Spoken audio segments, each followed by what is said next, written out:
Israel is warning that Hamas is trying to blow up the ceasefire after an attack on IDF troops in Gaza. Officials say the terror group is also working with Hezbollah and Iran to rebuild their threat on multiple fronts. Meanwhile, a major intelligence bombshell reveals a terror network targeting Jews and Israelis across Europe. Paul Petit has more from Jerusalem. A major break in the ceasefire after Hamas gunmen attacked Israeli troops operating inside the Gaza Strip.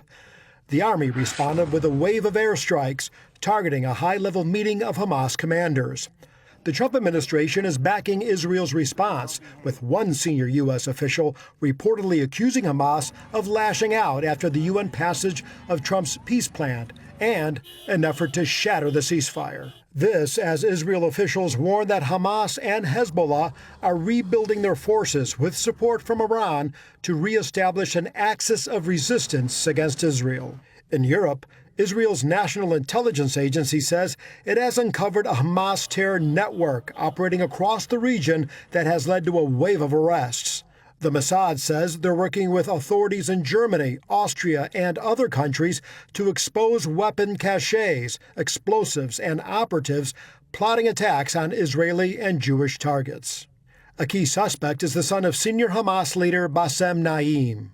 Israel says the findings prove Hamas's top leadership is directing European terror operations despite public denials. Meanwhile, Prime Minister Benjamin Netanyahu made a rare visit to the IDF-controlled buffer zone in Syria, calling Israel's presence there vital to his country's security. We attach enormous importance to our ability, both defensive and offensive here, to protecting our Druze allies, and especially protecting the state of Israel and its northern border across the Golan Heights. This is a mission that could evolve at any moment. The trip comes as quiet talks with Damascus over a security arrangement for southern Syria has stalled. And a new report out of London is sparking international outrage. A study of 300 Palestinian textbooks and dozens of teacher guides shows that the curriculum is still packed with anti-Semitism, in direct violation to an EU agreement signed last year.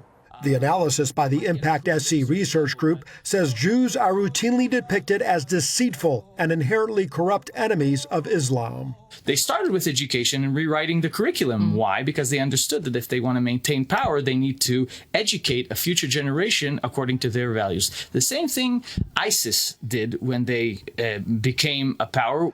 One seventh-grade teacher guide even claims Israeli soldiers bash children's heads in front of their mothers and mutilate women for jewelry, and then it instructs students to draw those scenes.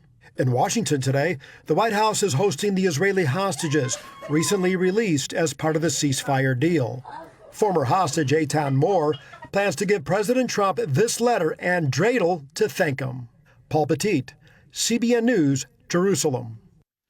Well, it just underlines this isn't a war against a nation state. It's not a war against a particular political group or a particular government.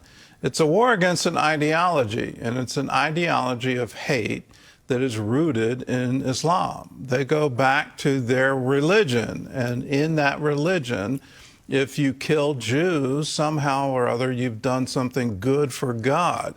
It boggles the Western mind to think this way, but this is what they are teaching their children, and they're doing it for generations. This literally goes back to before 1948. And when you look at the history of the conflict, please get educated on all of the various attacks against Jewish groups in Israel before Israel came into being, when it was still the British mandate. There were an incredible number of attacks. The most outlandish one is the massacre of Hebron from 1929. So if you want to say that somehow or other it's a response to occupation or the illegality of Israel, no, it goes much deeper than that, and it's much older than that. If we're going to win this war, and it is a war, we have to win it on ideological terms. And how do you convince the other side that if you blow yourself up in a marketplace or you massacre Jews, well, you're not going to heaven. You're going somewhere else. And that needs to be preached and proclaimed throughout the Middle East. You are about to make a difference around the world through your partnership with CBN. Your donation will provide relief to people going through unimaginable disasters.